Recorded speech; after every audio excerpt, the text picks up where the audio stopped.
பாரத் நேயர்களுக்கு வணக்கம். இன்னைக்கு நம்ம கூட யோகா கலைமாமணி கிருஷ்ணன் பாலாஜி அவர்கள் இணைந்திருக்காங்க. யோகா ஆசன முதிரைகள் குறித்து நமக்கு இருக்கக்கூடிய சந்தேகங்களை அவர்கிட்ட கேட்டு தெரிஞ்சுக்கலாம்.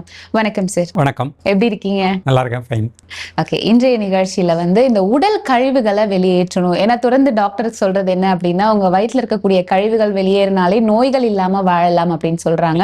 ஏன்னா இன்னைக்கு உணவு முறையில தான் நிறைய விஷயங்கள் நம்ம தவறா எடுத்துக்கிறோம். ஜங்க் ஆகட்டும், இல்ல ஃபாஸ்ட் ஃபுட் ஆகட்டும், இன்று இருக்கக்கூடிய சூழ்நிலையில இது அதிகமா நம்ம எடுத்துக்க வேண்டிய கட்டாயத்துல இருக்கும் அப்படின்னே நம்ம சொல்லலாம். இந்த உடல்ல இருக்கக்கூடிய சேர்ந்து இருக்கக்கூடிய கழிவுகளை நாங்க வெளியேற்றணும் அப்படின்னா இதற்கு முதிரை எவ்வளவு யூஸ்ஃபுல்லா இருக்கும், என்ன மாதிரியான முதிரைகள் இருக்கு, அதை பத்தி சொல்லுங்க சார். நிச்சயமா. பொதுவாகவே நம்ம உடம்புல கழிவுகள் 4 விதத்தில் வெளியே பெறணும்.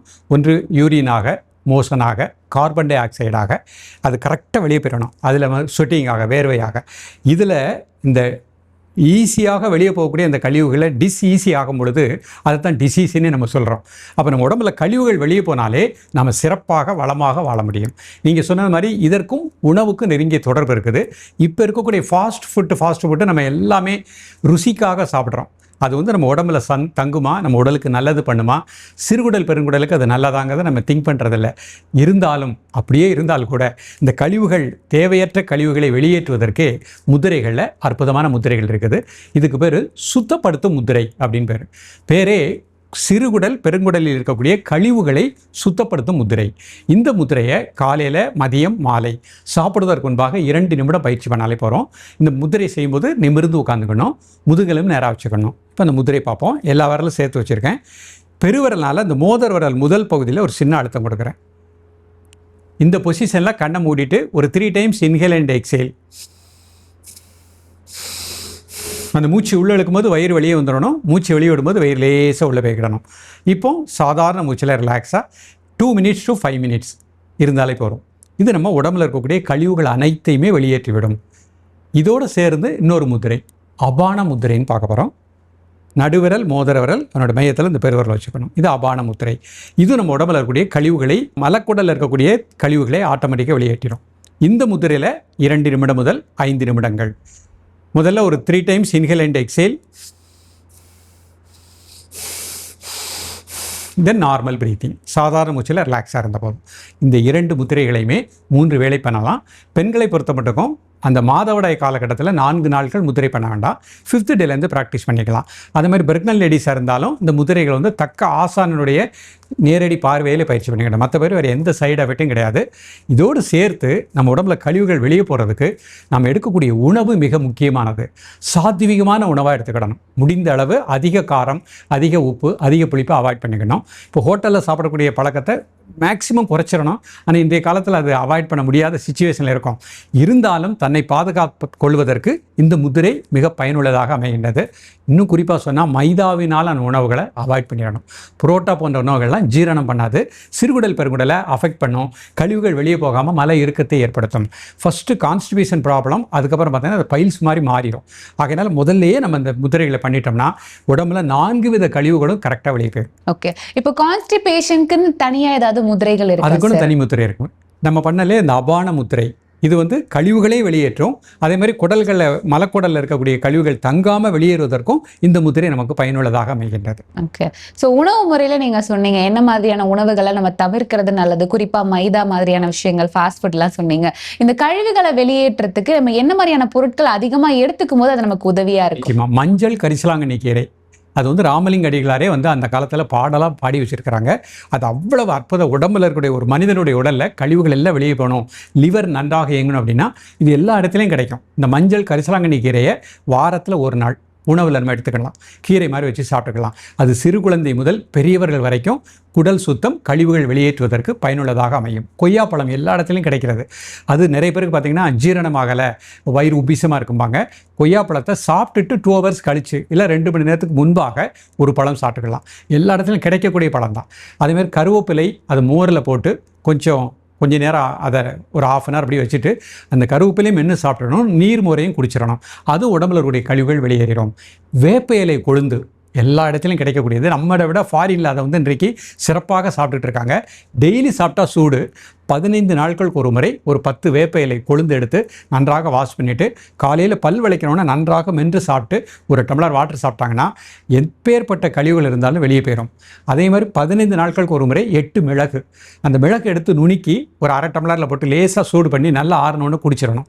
நம்ம பொதுவாக பொங்கல் சாப்பிடும்போது பார்த்திங்கன்னா அந்த மிளகெல்லாம் வெளியே எடுத்து வச்சுருவோம், கருவேப்பிலையை வெளியே எடுத்து வச்சுருவோம், பொங்கல் மட்டும் சாப்பிடுவோம், அஜீரணம் ஆயிரும், வயிறு உபீசமாக இருக்கும். சித்த மருத்துவத்தை போனீங்கன்னா எதெல்லாம் ஒதுக்கி வச்சிங்களோ அதை ஃபுல்லாக பொடியாக கொடுப்பாங்க, மிளகு பொடி, கருவேப்பிலை பொடி. அதனால் இந்த மிளகை நம்ம 15 நாட்களுக்கு ஒரு முறை 8 மிளகு எடுத்துட்டோம்னா உடலில் கழிவுகள் சிறப்பாக வெளியேறும். ஓகே, அதே மாதிரி இப்போ முதிரைகள் நாங்கள் பண்ணுறோம், ஆரம்ப நிலை எங்களுக்கு தெரியாது, இப்போ நீங்கள் வீடியோ பார்த்து பண்ண ஆரம்பிக்கிறாங்க, இதனுடைய ரிசல்ட்டுக்கு எங்களுக்கு எவ்வளோ நாள் ஆகும் தெரியறதுக்கு? இல்லை முதல் 2 முறை பண்ணும்போதே நமக்கு தெரிய ஆரம்பிக்குமா? இது எப்படி தெரிஞ்சுக்கலாம்? நிச்சயமாக ஒரு 21 நாள் நீங்கள் எதுவும் பலன் எதிர்பார்க்க வேண்டாம். மேக்ஸிமம் 7 டேஸ், 7 நாட்களில் உங்களுக்கு இப்போ அந்த முதிரை பண்ணும்போது எனக்கு பசி இல்லாமல் இருந்தது, இப்போ பசிக்குது. சில பேருக்கு சொட்டிங்கே வராது, இப்போ நான் அந்த முதிரை பண்ணோன்னே எனக்கு கரெக்டாக வேர்வை வருது, கழிவுகள் வெளியே போடுவதை ஒரு 7 டேஸில் உணரலாம். சில பாடியில் நிறைய நச்சு கழிவுகள் அதிகமாக இருந்துச்சுன்னா 21 டேஸ், அதுக்கப்புறம் தான் ரிசல்ட் தெரியும். சில நபர்கள் சார் இது வரைக்கும் முத்திரையே பண்ணலை சார், நான் இஷ்டத்துக்கு சாப்பிட்டுட்டேன், இப்போ தான் நான் பண்ண போகிறேன், 48 நாட்கள் ஒரு மண்டலம்னு சொல்லும் பொழுது அந்த 30 நாள் தாண்டும் பொழுது அவங்களுக்கு அந்த சுறுசுறுப்பு, உற்சாகம், இப்போ என் உடம்புல வயிறு லேசாக இருக்குது, கழிவுகள் கரெக்டாக வெளியே போகுதுங்கிறத நிச்சயமாக உணர முடியும். ஓகே, இப்போ உடல் கழிவுகளுக்கு முதிரைகள் நீங்கள் சொன்னீங்க, யோகா ஆசனங்கள் இதற்கு உதவி பண்ணுமா சார்? நிச்சயமாக வெரி குட் ரிசல்ட் கிடைக்கும். ஆசனங்கள்லையும் பச்சிமோத ஆசனம்னு ஒரு ஆசனம் இருக்குது, அந்த ஆசனத்தை முறைப்படி பயின்றோம்னா கழிவுகள் கரெக்டாக வெளியேறும். பாதகஸ்த ஆசனம் இருக்குது, கழிவுகள் சரியாக வெளியேறும். வஜிராசனம், கழிவுகள் சரியாக வெளியேறும். சரி, உடல் கழிவுகள் பற்றி நீங்கள் சொல்லியிருந்தீங்க, ஆனால் இன்னைக்கு நிறைய பேர் சாப்பிடணுன்னே நினைக்க மாட்டேங்கிறாங்க. அதை பார்க்கும்போதே நமக்கு கிரேவிங்ஸ் வர ஆரம்பிக்குது. இப்போ ஏதாவது ஒன்று ஆப் ஓப்பன் பண்ணுறாங்க, ஆனால் அதை பார்க்கும்போது இது சாப்பிடணும் அப்படின்ற மாதிரியான எண்ணங்கள் நமக்கு தோண ஆரம்பிக்குது. இந்த அடிக்ஷன்ல இருந்து முதல்ல எப்படி சார் நம்ம வெளியே வருது? ஏன்னா நாங்கள் சாப்பிடணும்னு நினைக்கல, அதை பார்க்கும்போது சாப்பிடணும் போல எங்களுக்கு தோணுது. இதுலேருந்து வெளியே வர்றது தான் நிறைய பேருக்கு ரொம்ப சிரமமாக இருக்கு. இதை எப்படி சரி பண்ணலாம்? நம்ம இப்போ அந்த காலத்தில் பார்த்தீங்கன்னா நீங்கள் சொன்ன மாதிரி இந்த மாதிரி ஒரு ஃபோனு இதெல்லாம் கிடையாது. இப்போ நமக்கு நிறைய வாய்ப்புகள் கண்களால் பார்க்குறோம், அதை உடனே சாப்பிடணுங்க ஒரு இன்ட்யூஷன் நமக்கு வருது. இதற்கு நம்ம கொஞ்சம் திங்க் பண்ணி பார்த்தா போகிறோம். சாப்பிட்ட உடனே ஜென்ரலாகவே மைதாவினால் உணவுகள் சாப்பிட்டாங்கன்னா அவங்களுக்கு மறுநாள் பார்த்தீங்கன்னா கான்ஸ்டிபியூஷன் ப்ராப்ளம் வரும், வயிறு உபீசமாக இருக்கும், ஸ்டமக் பெயின் வரும். அப்போ இதெல்லாம் எதுக்கு வருது? அப்போ அவங்க சிரமப்படுறாங்க, மாத்திரை எடுத்துக்கிட்டாங்க, அவங்களால மறுநாள் தங்களது வாழ்க்கையை ரொட்டீனை சரியாக செய்ய முடியல. அதை கொஞ்சம் அவங்க கண்ணை மூடி ஜஸ்ட்டு திங்க் பண்ணால் போகிறோம். ஸோ நம்ம எடுத்து சாப்பிட்ட டேஸ்ட்டு பார்த்திங்கன்னா ஒரு நொடி கூட இருக்காது, அது வாயிலேருந்து உள்ளே போகிறது வரைக்கும் தான் அந்த டேஸ்ட்டு. அதுக்கப்புறம் உள்ளே போய் நமக்கு பல பிரச்சனைகளை உண்டு பண்ணிக்கின்றது. அப்போ ஹெல்த் ஆஸ்பெக்டில் அவங்க கொஞ்சம் திங்க் பண்ணணும். அப்படியே பார்த்தாங்கன்னா அந்த திங்கிங் வந்துருச்சு அப்படின்னா நிச்சயமாக அவங்களுக்கு அந்த அவாய்ட் பண்ணிடுவாங்க. அந்த இன்ட்யூஷன் கொடுக்கறதும் முத்திரைகள் கொடுத்துரும். முத்திரைகள் ஒரு உடற்பயிற்சி மட்டும் கிடையாது, மனம் சார்ந்த பயிற்சி, மனதில் இருக்கக்கூடிய பண்புகளை சரிப்படுத்தக்கூடிய பயிற்சி. அப்போ அவங்க அந்த முத்திரை செய்யவே அவங்களுக்கு சாத்வீகமான ஒரு எண்ணம் வந்துடும். அதுக்காக தான் அந்த முத்திரைகள் உடலையும் மனதையும் இணைக்கக்கூடிய ஒரு கலை தான் யோக கலை, அதில் ஒரு முத்திரை. அப்போ அவங்க இந்த மாதிரி பயிற்சி பண்ண அவங்களே கிராஜுவலாக இந்த மாதிரி நமக்கு தேவையற்ற உணவை அவங்க அவாய்ட் பண்ணக்கூடிய நிலை நிச்சயமாக வந்துடும். ஓகே, இந்த மனதை கட்டுப்படுத்துறதுக்குன்னு ஏதாவது முத்திரைகள்லாம் இருக்குது? அதுக்கு நம்ம சின்முத்திரை இருக்குது. மனதை கட்டுப்படுத்த வேண்டாம், யாரும் கட்டுப்படுத்த முடியாது, பக்குவப்படுத்திக்கலாம், மனதை நண்பனாக்கி கொள்ளலாம். அப்போ நீங்கள் மனதோடு இந்த பயிற்சி பண்ணும்போது ஒரு செயல் செய்யும்போது இது நல்லது கெட்டதுங்கிறது எல்லோருக்குமே இன்ட்யூஷன் சொல்கிற பாருங்க உள் உணர்வு உணர்த்தும். அப்போ இந்த முத்திரை செய்ய அவங்களுக்கு கிராஜுவலாக பாசிட்டிவ் தாட் இன்க்ரீஸ் ஆகிரும், நெகட்டிவ் வேவ்ஸு குறைய ஆரம்பிச்சிடும்.